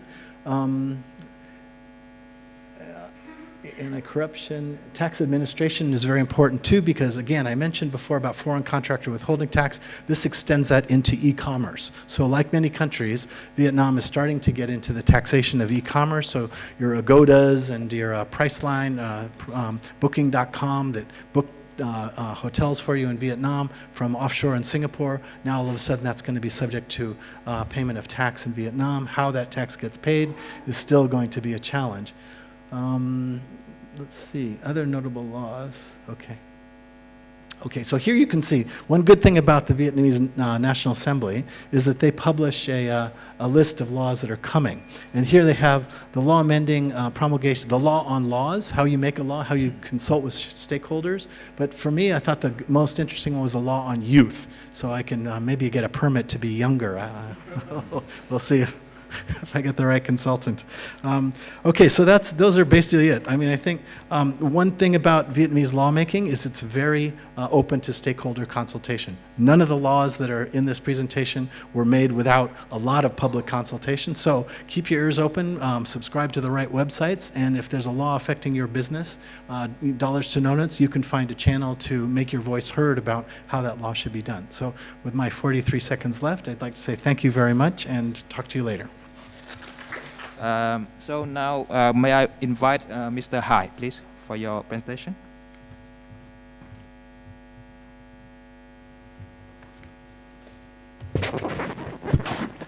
Good morning, ladies and gentlemen. It's a great honor for me to be being here to share with you some important element of the new security laws.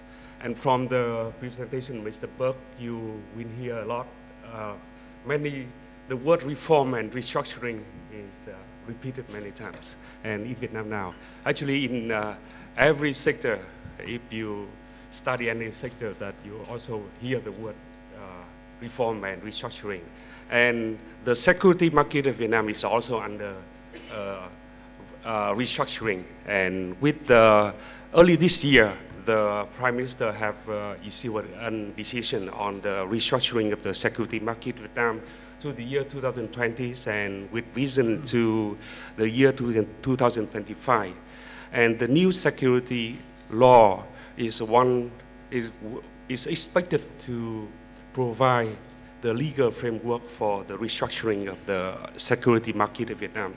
And as you know that currently the final draft of the security law is now submitted to the National Assembly of Vietnam, and it is supposed to be vote for approval on the 26th of this month.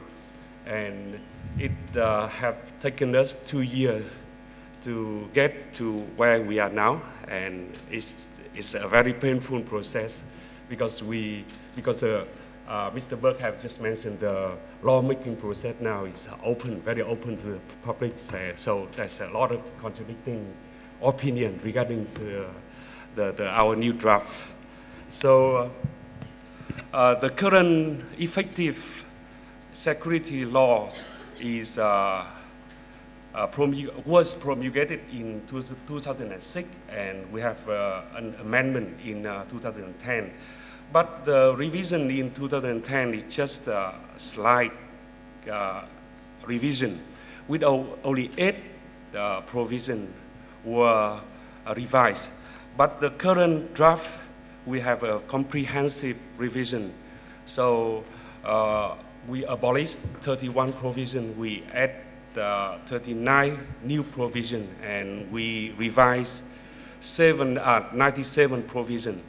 So in total, the 94% of the current law is revised, and discussion is still going on in the National Assembly, and we hope that the 94% will not go up. So that's many reasons that we have to change to make an uncomprehensive revision to our law now. The first reason is that need to bring the practice in the security market of Vietnam closer to international accepted practice. In fact, in the year 2006 and 2010, there are many issues that we wanted to address in our law, but eventually it is not approved, because at that time the security market of Vietnam is a new market, and it is still very immature. So those issues in the security law is very complicated and very new to the public at the time, and also new to members of the assembly. So it was very difficult to persuade, to convince the member of the assembly to pass to those issues, those practices that haven't experienced. And the second reason that we have to revise the security laws now is because actually the security market of Vietnam is operating under several codes of laws, especially the investment laws and the enterprise law. The enterprise law and the investment law were enacted after the security law came into effective. And currently the investment law and the enterprise law of Vietnam are also being submitted to the National Assembly and expected to be passed in 2010. But the effective date of the revised enterprise law and the investment law is expected to be the same date as the security law. So the security law is needed to revise in order to minimize conflict, to harmonize between the investment with the investment law and the enterprise law. And the third reason is one of the most important reasons is that the changing roles of the security market of Vietnam.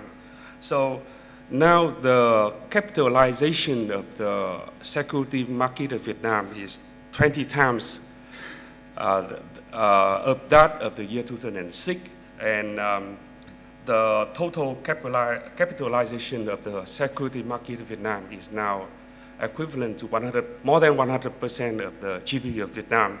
And alongside with the stock market, we now operating other market like bond market, the market for derivative, and market for new product like ETF and cover warrants. So unlike the market in 2006, the security market of Vietnam now has positioned itself as one of the important institutions that actively and positively contribute to the development of the economy of Vietnam.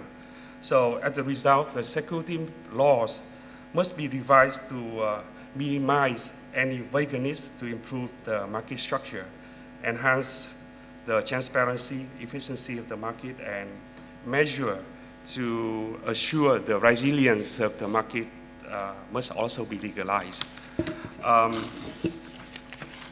The last but not the least is the need to facilitate the current economic reform of the government. So one of the important pillars of reform is the restructuring of the SOE.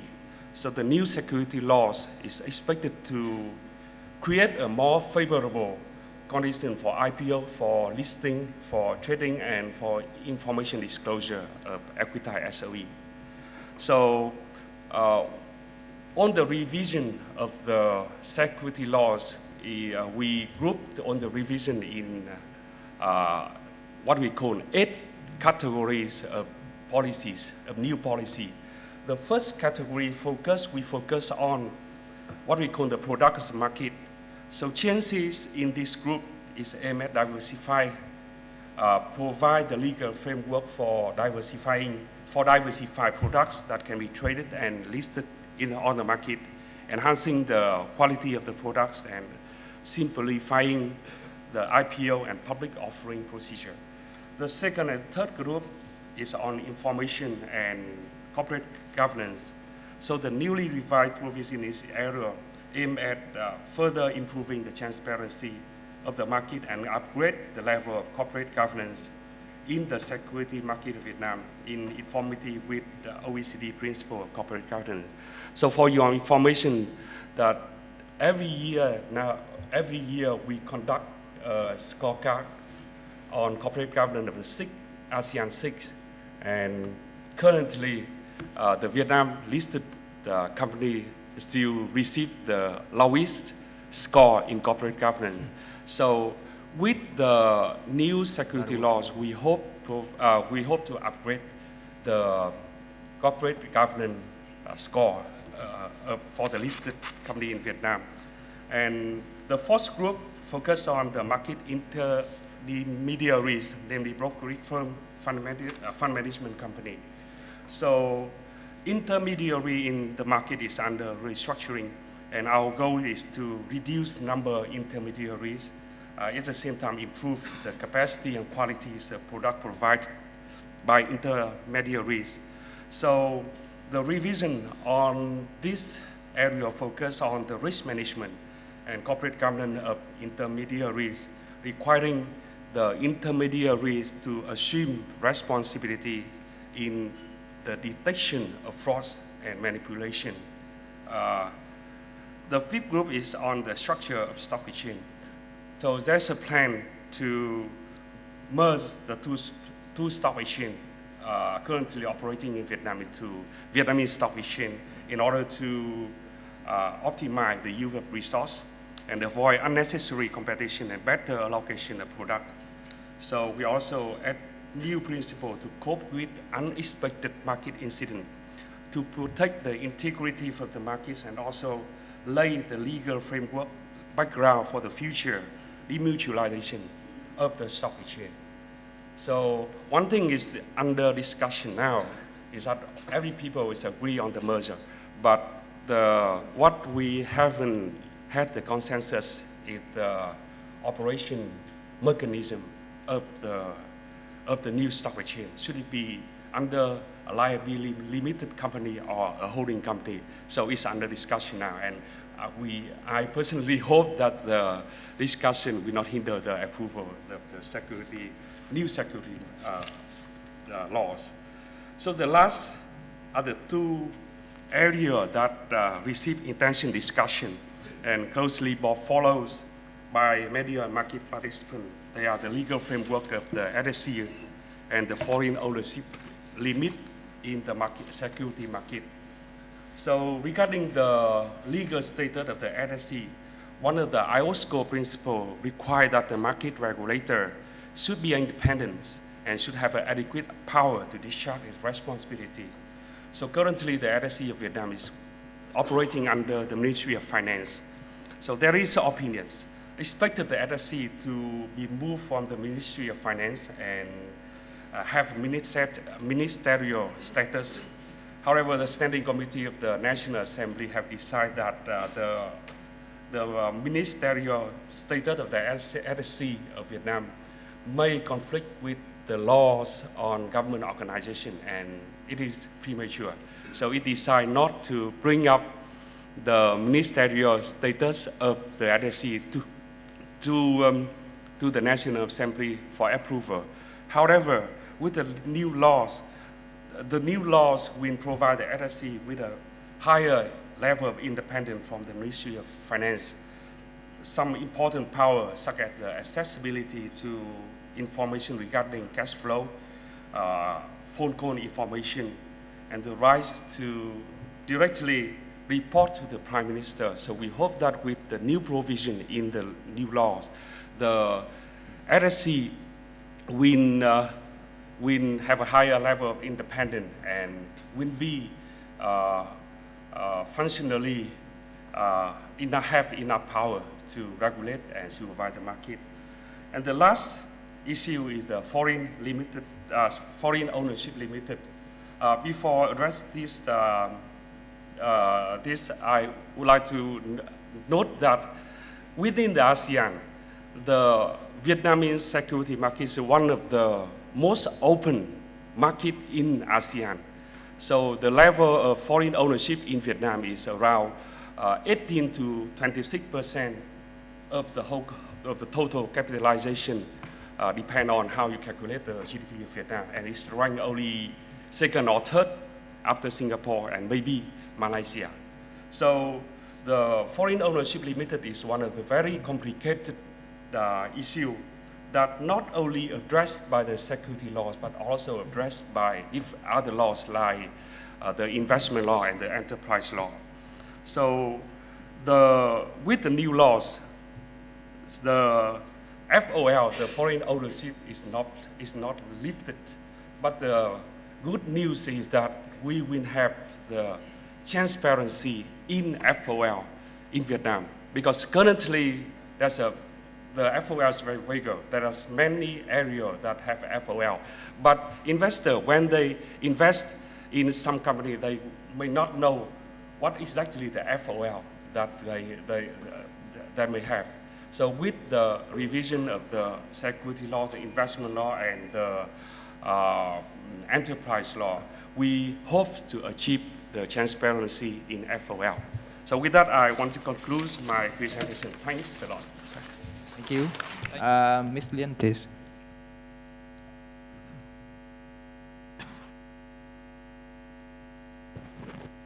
Good morning, everyone. Again, since I'm the last speaker, just to recall, my name is Lien from Maybank Kim Eng. As the title says, we believe that the Vietnam capital market is lagging behind the socio-economic developments. So the implication is actually very simple. It is still attractive. The upsides are there to grasp, and the prospects are very bright. And just to make it clear, as I do agree with Mr. Choi, Mr. Vinh, and Mr. Thanh earlier, challenges exist and new challenges have emerged, but as they always do. And as Vietnamese, we are so used to that in our history of thousands of years. So if there is one thing that I can say up front before I go into slides, as a Vietnamese for my whole life and as a financier for half of my life, I have never been more confident about Vietnam capital market than I'm today. And trust me, it's not an easy conclusion or an easy statement. I have been going through a hard time, talking with different regulators, different experts, different companies, different investors. But we have been growing, making mistakes, learning to move on, and fixing along the ways, as what we are trying to do with the revised securities law. So let me move very quickly through some slides, very important slides, some very important charts, explaining why I say what I have said.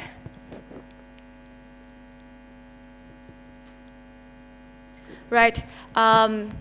Through the last 15 years, indeed, I have been talking about Vietnam, and I guess at the end of the day, it has been widely recognized that we have made significant improvements by investors and by key agencies, including Moody's, Fitch, and S&P, with the upgrades of Vietnam country rating over the last 2 years. The latest one is by S&P in April 2019. Still a lot to improve, but our global competitive index has made the most improvement in 2019 according to World Economic Forum. And as I said, I'm not the only one that I'm confident. Vietnamese people are, shown by the Consumer Confidence Index, CGI. This is composed by AC Nielsen, which has been improving and reaching all-time high at the end of Q1 2019. I don't have later data, but I guess the trend is there. And the confidence of Vietnamese people actually very important, and it's reflected in our balance of payments. If any one of you familiar with the table over here, it seems to us that the errand admissions reflecting Vietnamese people, whether they retain our assets, our wealth in Vietnam, or bring money out to the country. So it seems to have peaked in 2017 at close to 14 billion errand admission negative. Narrowed down to 11.7. I don't know how to, but the red box on the slides, and it has been narrowed out to close to 12 billion in the last year, and only about over 1 billion in the first half of 2019. And this is to show that actually of all the key components in our GDP, namely consumption, capital formation, and net exports, all have improved. Domestic consumption and capital formation has been growing on average of 9 to 10% over the past 5 years. And of course, the red part over there shown that our net trade balance has turned around from net import to some nice net exports. The domestic consumption, as proxied by the retail sales, has been growing at an amazing pace, up around 13% in the first in the last quarter, and that has also supported by significantly increase of tourism. I don't know how many of you have been, in this room, have been to Vietnam, but we have been growing. Thanks. I trust you're not the only one. So, right, in 2017, the numbers of arrivals in Vietnam top 4 in the world at 29%. In 2018, it was 20%. In the first 10 months, it was 22%. So if you see the number of 29% in September over here, actually it has been picking up from the end of the year, even despite some concerns of, like, for example, tourist arrivals from China. But all in all, over the first 10 months, we have seen tourists increasing to another high of 22%. And this, I guess, you're very familiar. The trade achievements that we have been achieving, of course, through many bilateral trade agreements that we have achieved, but we have also get trade partners with the key powers in the world, including the US, China, EU, Japan, ASEAN, etc. And I think this will be key moving forward, and explaining why at Maybank Kim Eng we are confident that we are tracking well, getting towards the investment grade, which will be very important for investors in investing in the capital market in Vietnam. The seemingly only piece that is missing in here is the public debt, which, it is looked with the chart at the top. Is this look to go down to around 45% at the end of this year, and 43% at the end of next year. So it's getting towards 40% that is required by S&P. And most importantly, as we all know, that all these upgrades is actually based on the sustainable improvements rather than any one-off reclassification or sales of assets for capital revenue, etc. We are actually seeing that the total investment over the total fiscal spending has been picking up again from the last administration of 18% to around 26%, according to the numbers in the first 9 months of the year. And I think if I can conclude this part for the macro before I go to the stock market, I would think that it would be the most important piece of documentation that I myself or we should look forward next year and over the next 5 years. So we have been talking, we refer to the current administration that have been talking about the startup nations, e-government, etc. But that has been more the interest and the effort of the government. In late September 2019, we have the highest determination by the Politburo of the leading party through the resolution 52. Basically, the whole idea is about transforming Vietnam into a digital economy. And it's not just about talking, there are specific objectives. By 2025, we aim to be top 3 global innovation index in ASEAN, having 100% broadband coverage. Digital economy will be about 20% of the GDP, and the Vietnamese government will be top 4 e-government. So that will make it much easier for any businessman, for any investors to come and work, do businesses in Vietnam. And I guess there's a good reason why the Politburo members believe that all these objectives are achievable. We are working on an internet economy that is estimated to be about 12 billion in 2019, which has been growing at 38% CAGR since 2015. And Vietnam has emerging as one of the most digital of all the economies. So what has been translated into the stock market? The stock market has been more than triple over the last 3 years to around almost 200 billion market cap. But the VN index is still struggling around 1,000 level. And this is to summarize some of the few regulations beside the revised securities laws over the last 4 or 5 years. Honestly, not because we are a broker in the country, but it has been so much easier to open trading codes, to open accounts, to trade in Vietnam. And the liquidity in the system has been abundant. We have seen the government bond yield, Vietnamese government bond yield coming down significantly. The country's CDS also has come down significantly. That Vietnam market is still, the index representing the stock market here is still trading around its 5 years average. And on the chart to the left, Vietnam, China, India are those that have more than 6% GDP growth.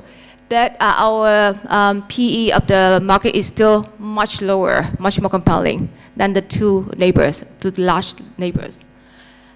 And if we compare to the other frontier markets, as Vietnam is still in the frontier bracket, clearly Vietnam stands out in terms of growth, market size, liquidity, as the last column over here.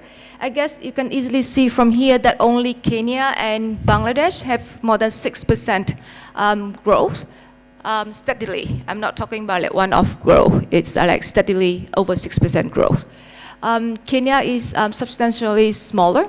Bangladesh is also smaller, and indeed Bangladesh is the only one that have higher growth than us.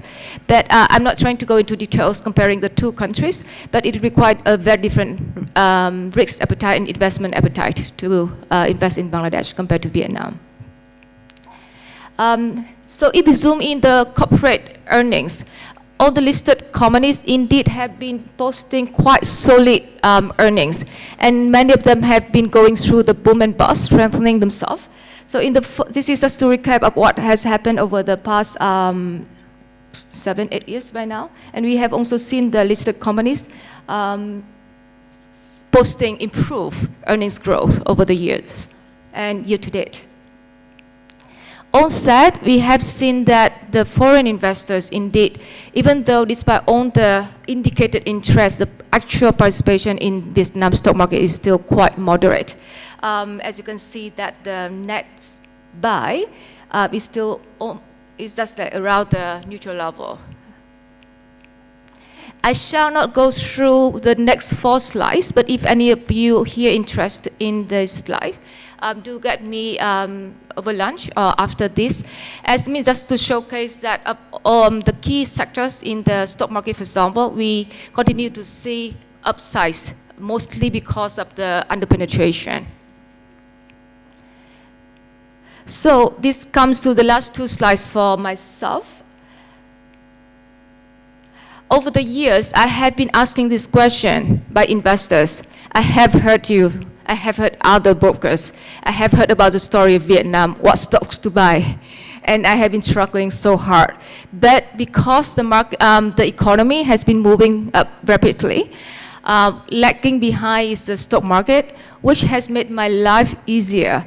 And it has come to me that I myself find myself convinced that there are actually many stocks to buy. I shall not go through the slides, the next 2 slides over here, but if you just glance through the large caps in the stock exchange, they are growing at 36, close to 37% CAR over the past 5 years.